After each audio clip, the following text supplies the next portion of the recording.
Mais finalement, aujourd'hui, cette technologie, elle est déjà là. Les algorithmes sont là, peuvent servir à faire de la reconnaissance faciale, à faire de l'analyse de comportement. On peut rechercher de manière automatique une personne qui aurait tel signe distinctif. C'est presque la surveillance ultime de l'espace urbain. Et la question n'est pas finalement qu'est-ce qu'on peut faire de pire, mais quand est-ce qu'on va le faire ?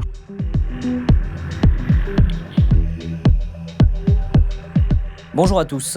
Dans le prolongement de nos bilans du quinquennat d'Emmanuel Macron, aujourd'hui je vous propose de faire celui de la liberté et de la sécurité numérique. Le mandat d'Emmanuel Macron a été particulièrement riche sur le plan législatif autour de ces thématiques. Alors pour faire le point, je reçois Bastien Lequérec. Vous êtes juriste et membre de la Quadrature du Net. Et en début de mois, vous avez publié un article intitulé « Emmanuel Macron, 5 années de surveillance et de censure ». Alors surveillance et censure, c'est des mots forts. Est-ce que c'est les bons mots pour caractériser la politique du gouvernement ? C'est effectivement les bons mots, c'est pas une exagération. Le quinquennat d'Emmanuel Macron a vraiment été marqué par une accentuation de la surveillance et de la censure. Les dispositions qui ont été accentuées par Emmanuel Macron existaient déjà. Il n'a pas inventé la surveillance sur Internet ou dans l'espace public, il n'a pas inventé la censure. En revanche, il l'a particulièrement accentuée. Un des premiers textes votés dans le quinquennat Macron, c'était la loi SILT de sécurité intérieure, en 2017 exactement, qui intégrait dans le droit commun l'état d'urgence, donc l'état d'exception, notamment en permettant des perquisitions administratives, y compris informatiques, en accentuant la pression en dehors d'un juge sur les populations. Ça a vraiment été un marqueur, cette surveillance et cette censure, de 5 années d'Emmanuel Macron. On peut dire que la mère de toutes les lois dont on va parler aujourd'hui, c'est la loi sur le renseignement de 2015. Effectivement, la loi en 2015 sur le renseignement accentue énormément la surveillance sur Internet et dans l'espace public, mais on pourrait même remonter avant. En matière de censure, par exemple, la censure sur Internet remonte aux années Sarkozy. En 2014, le gouvernement sous Hollande fait passer des lois de censure administrative en matière terroriste. Ça s'est effectivement accentué sous Hollande puis sous Macron, mais c'est vraiment une trame de fond. En revanche, ce qui est particulièrement vrai, c'est que notamment à partir de 2020, on a eu une accélération, on le voit dans les nombres de textes, on le voit dans les atteintes en termes de degrés dans les atteintes. À partir de 2020, il y a vraiment eu une accélération. Et ça, comment on peut l'expliquer ? Comment on peut expliquer qu'il y a eu une surenchère législative, qu'il y a eu autant de lois qui ont concerné la sécurité et la surveillance numérique ? En 2020, arrive au ministère de l'Intérieur Gérald Darmanin. Il n'est vraiment pas pour rien dans cette accélération, à partir de 2020, des lois sécuritaires. La vision de Gérald Darmanin a vraiment imprégné la deuxième partie de mandat d'Emmanuel Macron. On avait des germes sur le fichage des personnes migrantes, par exemple, ça date avant de l'ère Darmanin, mais à partir de 2020, il y a vraiment une accélération. C'est là où Gérald Darmanin veut, par exemple, légaliser les drones. On a la proposition de loi sécurité globale qui tire les conclusions d'un rapport de sa majorité, toujours sous Gérald Darmanin. L'accentuation du fichage des activités politiques. Donc on a vraiment une empreinte Darmanin. Une empreinte Darmanin en décembre 2020, alors même que les personnes étaient en train de se mobiliser contre la proposition de loi sécurité globale, eh bien le gouvernement et Gérald Darmanin n'hésitaient absolument pas à ouvrir un nouveau front avec les fichiers PASP, JPAS, PEASP, donc ce fichage des activités et des opinions politiques. Et vraiment, nous, à la Quadrature, on s'est dit, mais qu'est-ce que c'est que cette stratégie d'aller ouvrir des fronts aussi importants alors qu'on avait l'impression qu'on ne pouvait pas faire plus ? Et dans les faits, le gouvernement Macron nous a montré que si, il pouvait faire encore plus. Concrètement, quand on parle de fichage, quand on parle de surveillance, on parle de quoi ? Je pense notamment, à partir de 2017, il y a la création, en tout cas l'extension de ce qu'on appelle des boîtes noires. Alors, est-ce que vous pouvez nous expliquer qu'est-ce que c'est une boîte noire exactement ? En 2015, quand le gouvernement toilette un petit peu son régime sur le renseignement, il crée une nouvelle technique que sont les boîtes noires. Les boîtes noires, ce sont des sondes qui sont posées par les services de renseignement sur un réseau de télécommunications. Ça peut être un réseau téléphonique, ça peut être un réseau Internet. Peu importe l'échelle, ça peut être un réseau d'une petite résidence d'étudiants, ça peut être un réseau d'ampleur nationale. Et ces boîtes noires vont analyser automatiquement les données de connexion, c'est-à-dire ce qui entoure une communication, qui passent sur ce réseau-là. C'est-à-dire que qui parle à qui, quand, à quel moment, à quelle fréquence, quelle est la géolocalisation d'une personne, toutes ces informations-là qui entourent le contenu d'une communication sont analysées. Et en 2015, cette technique est inscrite dans le droit à titre expérimental, mais on savait déjà en 2015 que ce mot d'expérimental était un contre-feu. La clause de revoyure, c'est-à-dire l'expiration de cette expérimentation, a été étendue et ensuite le gouvernement, en 2017, a posé la première boîte noire. Les services de renseignement ont posé leur première boîte noire. On ne sait pas sur quel type de réseau, quels éléments étaient surveillés, mais en tout cas, on voyait que le gouvernement Macron voulait vraiment s'emparer pleinement de ces nouveaux pouvoirs qui avaient été votés sous l'ère Hollande. Et aujourd'hui, ces sondes, on sait combien il y en a? Pendant un temps, le nombre de 3 était évoqué dans des rapports, mais finalement, tout ce domaine est caché du grand public parce qu'on va nous dire que la sécurité nationale est en jeu et donc il ne faut surtout pas que la société civile et même que les parlementaires soient au courant de ce qui se passe. Donc on ne sait pas vraiment combien il y en a précisément, on ne sait pas quelle est leur ampleur. La seule chose qu'on peut deviner à travers quelques rapports, c'est leur mode de fonctionnement. On sait depuis l'été dernier que ces boîtes noires, en réalité, sont, avant analyse, une copie de tout le trafic qui ensuite sera analysé. C'est-à-dire que les services de renseignement copient tout le trafic Internet ou téléphonique pour envoyer une copie dans les locaux des services de renseignement pour ensuite faire une analyse, en dehors, finalement, des yeux des opérateurs. Ça, ce mode de fonctionnement, il pose problème, mais on ne le découvre qu'à travers des rapports.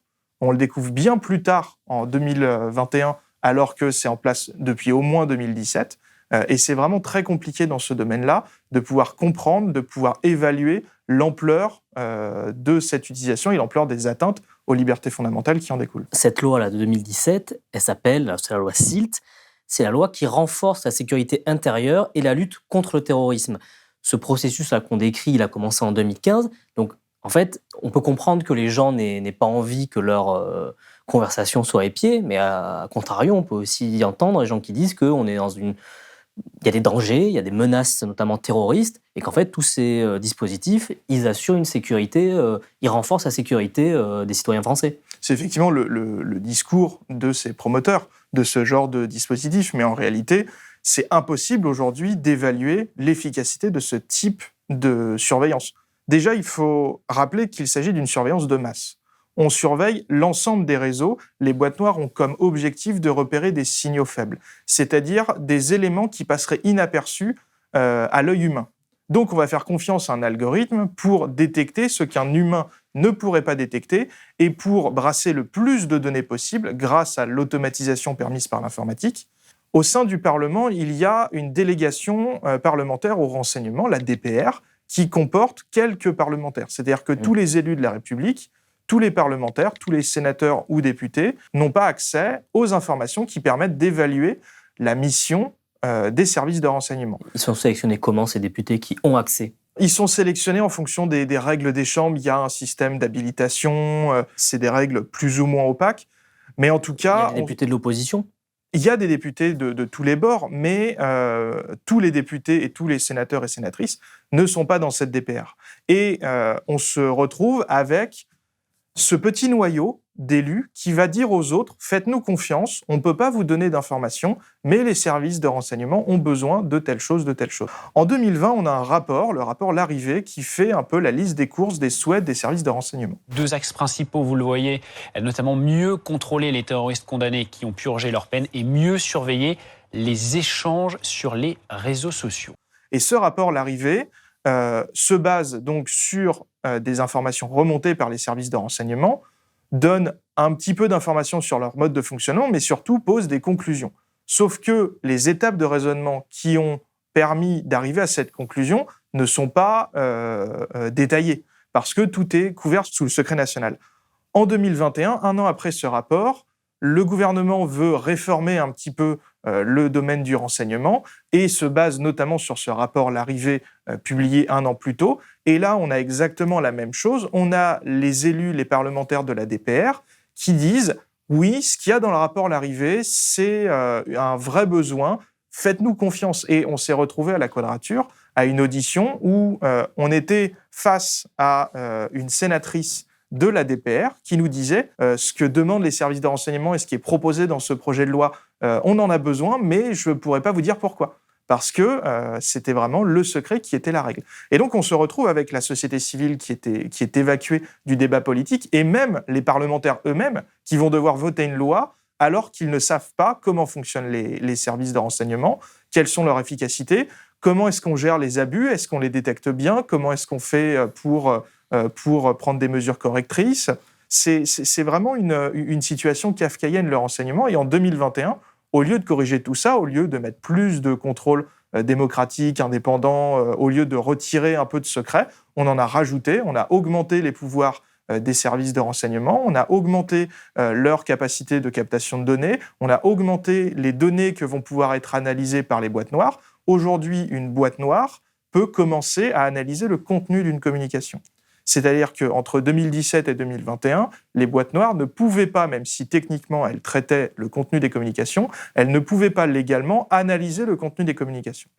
Sauf que depuis 2021, les boîtes noires peuvent analyser les URL dites complètes, c'est-à-dire au lieu de savoir que la personne est en train de se connecter sur lemonde.fr, les boîtes noires vont pouvoir savoir que c'est tel article qui est en train d'être lu, donc lemonde.fr / le nom de l'article. Pareil pour une vidéo YouTube, c'est l'exemple qui avait été donné par Gérald Darmanin sur France Inter, où il nous disait que l'objectif, c'était de repérer quelles vidéos sont visionnées parce que... Par exemple, des contenus djihadistes ou par qui exemple, pourraient laisser penser qu'il y a une radicalisation inquiétante. Aujourd'hui, si une personne se connecte et regarde 3-4 fois des vidéos de décapitation sur Internet, nous ne le savons pas, nous ne pouvons pas le savoir. C'est pourtant pas un très bon signe, vous en conviendrez. Sauf que ces exemples-là, on ne sait pas s'ils sont proches ou pas de la réalité, on ne sait pas s'ils sont efficaces, on ne sait pas si ce mode de fonctionnement est efficace. Le gouvernement devait remettre au Parlement un rapport sur l'efficacité des boîtes noires. Ce rapport, on ne le connaît pas. On n'y a pas accès, on ne sait pas comment évaluer les boîtes noires si on n'est pas dans ce petit cercle restreint qui a accès aux données. Et finalement, c'est vraiment une marque de fabrique en matière de renseignement français, c'est brasser le plus de données possible, avoir le plus de pouvoir entre les mains des services de renseignement, en dehors d'un contrôle d'un juge, et mettre le plus loin possible à l'écart la société civile. C'est vraiment cette opacité qui pose problème. C'est à la fois, on ne connaît pas les moyens, on ne connaît pas les buts, et on ne connaît pas l'efficacité réelle de ces dispositifs à la fin. Parce que là, on a parlé d'exemples de lutte contre le terrorisme, mais on peut aussi imaginer, une fois qu'on a ces outils à disposition, on peut s'en servir pour ficher des gens en fonction de leurs opinions politiques. Ça, c'est quelque chose qui est possible. Exactement, et c'est toute la question des abus. En matière de renseignement, on nous dit on va protéger les gens, mais en faisant ça, on donne des pouvoirs exorbitants aux services de renseignement, alors qu'on ne les contrôle pas de manière efficace. Une technique de renseignement, aujourd'hui en France, elle doit être validée par la CNCTR, la Commission nationale de contrôle des techniques de renseignement. Cette CNCTR, c'est une autorité administrative indépendante. C'est un peu moins bien qu'un juge, mais au moins elle est, en tout cas sur le papier, indépendante des services et indépendante du gouvernement. Sauf que cette CNCTR, elle doit donc donner un avis positif avant qu'une technique de renseignement puisse être déployée. Sauf que s'il y a urgence, les services de renseignement peuvent contourner cet avis de la CNCTR. Alors, dans différents rapports, a priori, cette mesure d'urgence n'aurait été utilisée qu'une seule fois depuis 2017, mais il faut faire confiance au gouvernement, il faut faire confiance à ce qui est écrit, alors que ce sont des données par nature parcellaires. Et également, il y a le problème de l'efficacité de la CNCTR. C'est-à-dire que lorsque la CNCTR dit aux services de renseignement « OK, vous pouvez surveiller », les services de renseignement vont pouvoir mettre en place leur technique de renseignement. En revanche, si la CNCTR dit « non, vous ne pouvez pas parce que c'est abusif, parce que c'est disproportionné, parce que les finalités vont être détournées, peu importe », si elle émet un avis négatif, le gouvernement devra saisir le Conseil d'État, donc là, cette fois-ci, un juge, qui, lui, pourra éventuellement revenir sur l'avis négatif. Ce mécanisme est complètement ubuesque parce qu'il aurait fallu mettre un double contrôle du Conseil d'État, y compris lorsque la CNCTR dit « oui, vous pouvez surveiller ». Une instance indépendante et contraignante. Une instance indépendante et contraignante. Et aujourd'hui, en France, ce petit bout qu'est la CNCTR de contre-pouvoir, il est intrinsèquement inefficace, il est affaibli au possible. Là, on parlait d'un premier garde-fou, la CNCTR, mais il y a aussi la CNIL. On pourrait se dire que la CNIL serait le premier garde-fou mobilisables. C'est pas rien, la CNIL. Et effectivement, et en 78, quand la CNIL est créée, elle est créée pour dire à l'État, stop, là vous abusez dans le fichage de la population. Donc c'est vrai, la CNIL devrait être, et sur le papier est, le premier garde-fou contre ces dérives-là. En pratique, nous, à la Quadrature, on est assez déçus et même critiques envers le travail de la CNIL.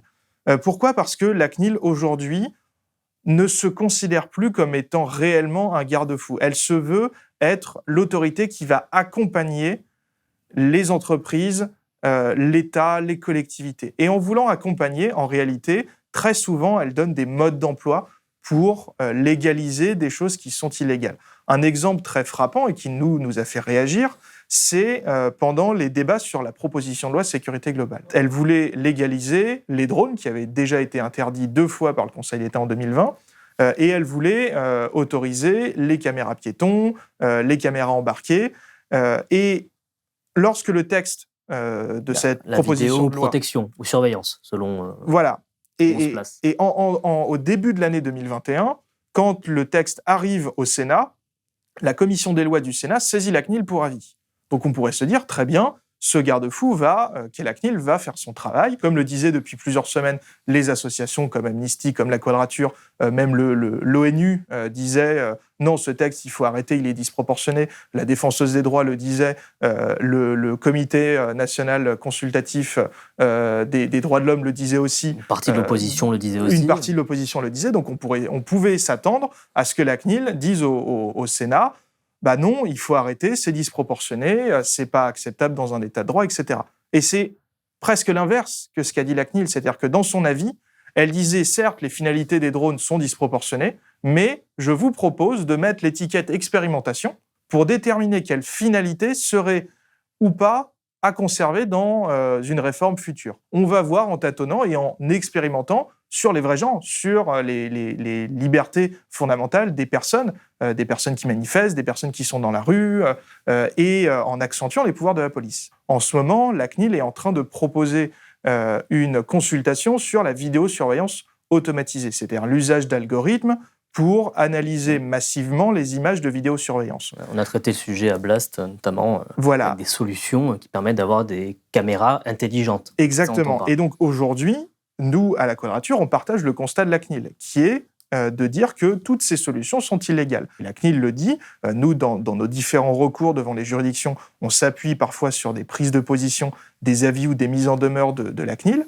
Donc on partage ce constat que toutes ces solutions aujourd'hui de vidéosurveillance automatisée sont illégales. Mais là où on est en profond désaccord avec la CNIL, c'est sur le volet politique, c'est le fait que la CNIL, elle, appelle à un encadrement, à une légalisation de ces pratiques, alors que nous, à la Quadrature, par notre action sur le terrain, le retour des collectifs locaux qui sont organisés pour lutter contre ce genre de technologie, nous, au contraire, on appuie le fait qu'on a besoin, non pas d'un texte qui viserait à, in fine, légaliser des choses qui aujourd'hui ne sont pas légales, mais de renforcer les sanctions. Alors là, on a fait un peu le tour, on va dire, du volet police, de ces différentes lois qui ont été mises en place. Il y a aussi un gros morceau quand même dans le quinquennat d'Emmanuel Macron, c'est les lois qui ont accompagné la crise sanitaire. Et là, il y a eu pas mal de choses à dire. Vous avez déjà reçu pour parler des problèmes de protection des données que présentait le pass sanitaire avant le pass vaccinal. Donc ça, à partir de 2019, fin 2019 et puis surtout 2021, il y a eu un certain nombre de lois qui ont restreint la liberté des gens. Exactement. Ce qui est assez étonnant de voir, c'est que le projet de loi que propose le gouvernement était une copie quasiment parfaite de l'état d'urgence sécuritaire. C'est-à-dire que la loi SILT intégrait dans le droit commun une loi d'exception d'état d'urgence qu'on a appelée à partir de 2020 sécuritaire pour opposer à sanitaire. Et si finalement on a utilisé ces deux termes, c'est parce que les deux avaient des similitudes très, très fortes. Notamment parce que la crise sanitaire et cette loi qui a permis de donner des pouvoirs exorbitants au gouvernement part du principe que dans cette période soi-disant exceptionnelle, où on mettrait entre parenthèses certaines libertés, on va donner beaucoup de pouvoir à l'exécutif en mettant du coup de côté notamment le contrôle par un juge. Et finalement, à la fois sous l'état d'urgence sécuritaire sous Hollande, où on a vu qu'il y avait des abus notamment parce que des militants écologistes, par exemple, étaient ciblés. Avec l'état d'urgence sanitaire, on a changé de paradigme, on a changé la manière de concevoir les libertés fondamentales. On a aussi changé de méthode de gouvernance. On est passé dans une gouvernance qui utilise énormément le Conseil de défense pour prendre des décisions, et plus du tout le chemin traditionnel, Conseil des ministres, Parlement, qu'on connaissait avant. Exactement. La crise sanitaire a été un accélérateur de mesures de surveillance. On a vu apparaître, à partir d'avril 2020, énormément de dispositifs, notamment de surveillance de l'espace urbain, qui étaient en germe avant la crise sanitaire, mais qui ont été déployés, ou en tout cas dont la promotion s'est faite de manière beaucoup plus intensive, en prenant comme prétexte la crise sanitaire. Et notamment, la vidéosurveillance automatisée s'est trouvé un nouveau marché que certaines collectivités ont voulu prendre, qui était celui de la crise sanitaire. Vu qu'on mettait... Vous avez un exemple de ça ? À Châtelet, à Paris et à Cannes, un dispositif expérimental, encore une fois, de comptage de masques a été utilisé. C'est-à-dire que les caméras utilisées dans ce dispositif expérimental analysaient toutes les images, repéraient les corps, ensuite les visages, et ensuite déterminaient à la fin si la personne soit portait correctement son masque, soit le portait à moitié en dessous du nez ou sous le menton, soit ne le portait pas du tout. Ça, ce traitement, et la CNIL l'a dit parce qu'elle avait été interrogée par la RATP, c'est un traitement qui est complètement illégal parce que rien ne le prévoit. Et pendant un temps, on a vu disparaître ce comptage de masques parce que l'entreprise derrière ne voulait pas trop se mettre dans l'illégalité, mais en mars 2021, on a un décret qui est publié au journal officiel qui autorise spécifiquement ce comptage algorithmique de masques. On a très certainement derrière un lobby intense de ces entreprises qui ont ce genre de produits pour légaliser absolument le tout. Et ce dispositif est passé par décret, c'est-à-dire sans passer par le Parlement, pour légaliser quelque chose qui est intrinsèquement, à notre sens, disproportionné, parce que pour compter les masques, on va analyser toutes les images, on va surveiller tous les corps, toutes les personnes. Le décret ne dit absolument plus qu'on peut s'opposer. Avant, on avait une pseudo-possibilité de s'opposer. Mais avec le décret en mars 2021, on ne peut plus s'opposer au comptage de masques. Donc, si un opérateur de transport veut utiliser ce genre de technologie, il y aura un petit panonceau qui l'annoncera, mais personne ne pourra s'y opposer. On pourrait parler des heures et des heures encore des drones qui ont fait particulièrement leur apparition, ou des caméras thermiques. À la Quadrature du Net, on disait en 2021, après le premier confinement, que la technopolis s'accélère et la CNIL mouline. Et vraiment, on voyait ici l'absence de la CNIL sur ce terrain comme étant vraiment un danger. On attendait à ce moment-là la CNIL, on attendait qu'elle se positionne, on attendait qu'elle dise « Stop, la crise sanitaire ne peut pas être le prétexte à surveiller encore plus les personnes ». Mais finalement, c'est que la partie émergée de l'iceberg de tout ce champ sécuritaire qui s'est déployé pendant la crise sanitaire, que le gouvernement n'a absolument pas limité, mais en plus que la CNIL, par son silence, par son absence, a favorisé à se développer. Surtout, ce qui est inquiétant à chaque fois, le processus qui se répète, c'est des mesures dites expérimentales pour un temps donné, une période de crise exceptionnelle, et qui à chaque fois rentrent dans le droit commun, que ce soit sécuritaire ou certaines mesures sanitaires. On se retrouve avec des mesures exceptionnelles qui rentrent dans le droit de tous les jours, en fait. Aujourd'hui, c'est vraiment notre crainte avec le pass sanitaire et devenu le pass vaccinal. Qui doit être levé à la fin du mois. Voilà, en théorie, il doit être levé à la fin du mois, mais dans le même temps, la Commission européenne, il y a quelques semaines, disait pour le passage de frontières dans l'Union européenne, elle va proposer la prolongation d'1 an de cette possibilité d'imposer ce document. C'est-à-dire qu'en 2021, un règlement européen est adopté pour autoriser le pass sanitaire dès qu'on passe une frontière pour 1 an. Donc ça va expirer, ce règlement, il expire en juin 2022.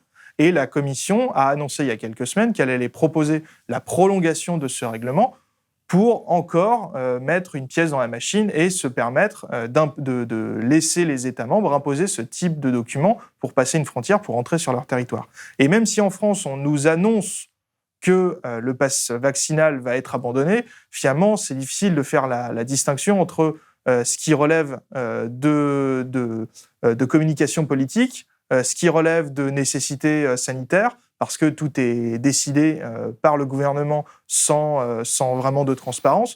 Et sur le pass sanitaire, en mai 2021, Olivier Véran nous promet qu'il ne sera pas étendu. Le pass sanitaire n'est pas autorisé par la loi pour rentrer au restaurant ou pour rentrer dans une salle de cinéma ou dans un petit théâtre qui ferait moins de 1000 spectateurs. La Quadrature du Net fait son recours, perd en juillet 2021, et quelques jours après, on a le gouvernement qui nous annonce qu'un nouveau texte va être proposé pour étendre cette fois-ci à toutes les activités presque quotidiennes ce pass sanitaire. Donc c'est très difficile aujourd'hui d'avoir confiance dans ces autorités qui ont, depuis le début de la crise, montré qu'elles n'étaient pas fiables. Quand on vous écoute, on a vraiment le sentiment qu'il y a une sorte de boîte de Pandore là, qu'on a ouvert, qu'on est en train d'ouvrir, avec des choses qui ne pourront plus être défaites après, ou en tout cas difficilement. Le mandat d'Emmanuel Macron a confirmé cette théorie que dès qu'on confie plus de pouvoir à la police, même si on lui met l'étiquette de l'expérimentation, ça va être validé plus tard. C'est vraiment une marque de fabrique, mais de tous les gouvernements, pas uniquement d'Emmanuel Macron, même si c'est vrai, en 5 ans, on a eu énormément plus d'accentuation. Mais alors, là, on arrive à la fin de ce quinquennat. Les élections, c'est dans 1 mois. Est-ce que toutes ces mesures qui ont été soit mises en place ou entérinées, marquées dans le marbre législatif, comme vous disiez, est-ce qu'on a raison de s'inquiéter pour ce qui arrive ensuite ? En réalité, cette surenchère sécuritaire, elle n'est même pas le propre de la droite. Quand on a certains représentants politiques qui vont manifester avec la police devant l'Assemblée en mai 2021, c'est aussi, et donc des responsables de gauche, c'est aussi un message très fort adressé à la police et aux représentants de la nation que sont les députés, qu'il faudrait, dans leur bouche, donner plus de pouvoir à la police et accentuer cette surveillance et cette pression sécuritaire. En revanche, ce qui est vrai, c'est que la droite, aujourd'hui, fait presque une surenchère sécuritaire et c'est la course à l'échalote à qui aura la mesure la plus droitiste possible. Dans le programme de Valérie Pécresse, en réalité, la candidate veut généraliser ce qu'elle fait aujourd'hui déjà au niveau de la région Île-de-France. La Quadrature du Net, il y a quelques semaines, soutenait un recours d'élus communistes de la région Île-de-France contre les drones. La région Île-de-France, aujourd'hui, a prévu dans son budget de subventionner des drones pour équiper des polices municipales, alors même que les drones, en décembre, quand le budget a été voté, mais aujourd'hui toujours, les drones de la police municipale sont interdits. Et donc la région Île-de-France a mis dans son budget des subventions de dispositifs qui sont illégaux par nature. C'est une manière très particulière de voir la démocratie pour cette candidate. C'est vraiment une surenchère et il y a assez peu de différence entre un programme de sécurité très à droite, le programme d'Emmanuel Macron, aussi parce que les gens qui composent son gouvernement, et notamment Gérald Darmanin, est issu de la droite. C'est pas par hasard qu'on a cette vision. Presque tout le monde, en tout cas à droite, semble être d'accord qu'il faudrait plus de pouvoir pour la police, alors que l'histoire leur démontrera qu'ils ont tort et qu'il y a d'autres manières de faire de la sécurité, d'autres manières de créer du lien avec la population plutôt qu'avec des matraques. Mais aujourd'hui, cette réflexion est totalement absente du débat politique. Alors, ce sera ma dernière question. Jusqu'où ça peut aller ?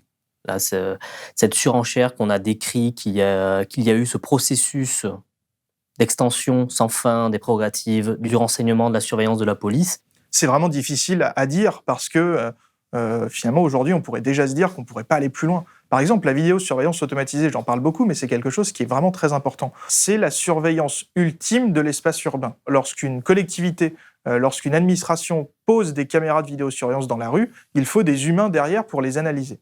Avec l'usage d'algorithmes, on peut faire en sorte qu'une caméra, ces images soient analysées systématiquement.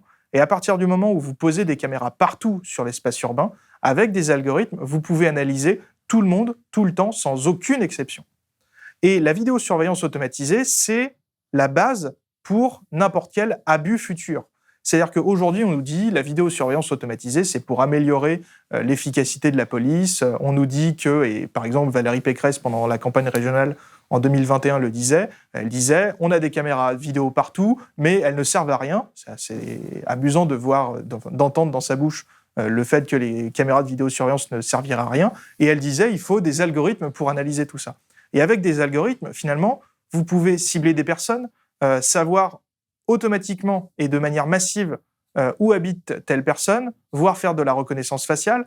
On avait Éric Ciotti qui, aujourd'hui, est dans l'équipe de campagne de Valérie Pécresse, qui disait qu'il voulait mettre la pression sur les gens avec de la reconnaissance faciale. Mais finalement, aujourd'hui, cette technologie, elle est déjà là. Les algorithmes sont là, peuvent servir à faire de la reconnaissance faciale, à faire de l'analyse de comportement. On peut rechercher de manière automatique une personne qui aurait tel signe distinctif. Aujourd'hui, vous pouvez, à l'aide d'algorithmes, faire un filtre pour n'afficher que les personnes qui ont un manteau rouge et des chaussures bleues, par exemple.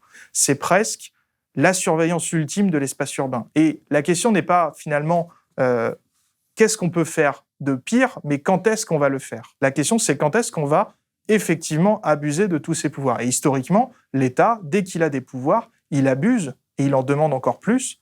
Et nous, à la Quadrature du Net, ça nous inquiète beaucoup parce qu'on ne peut pas être partout, on n'a même pas vocation à être partout. En réalité, la Quadrature du Net ne devrait pas exister si on avait des garde-fous efficaces. Sauf qu'aujourd'hui, on a vraiment d'autant plus besoin de ces garde-fous parce que le futur est assez inquiétant vu la course qu'on est en train de prendre. Merci Bastien Lequérec. Merci. Voilà, j'espère que cette vidéo vous a plu. Alors si vous avez aimé, n'hésitez pas à vous abonner en activant la cloche. Nous sommes également présents sur Facebook, Twitter, Instagram et Twitch. Donc si vous le pouvez, soutenez-nous financièrement sur blast-info.fr. L'information indépendante a un coût et nous n'existons que grâce à vous pour vous alerter sur ces dangers qui menacent nos libertés. Et moi, je vous dis à bientôt.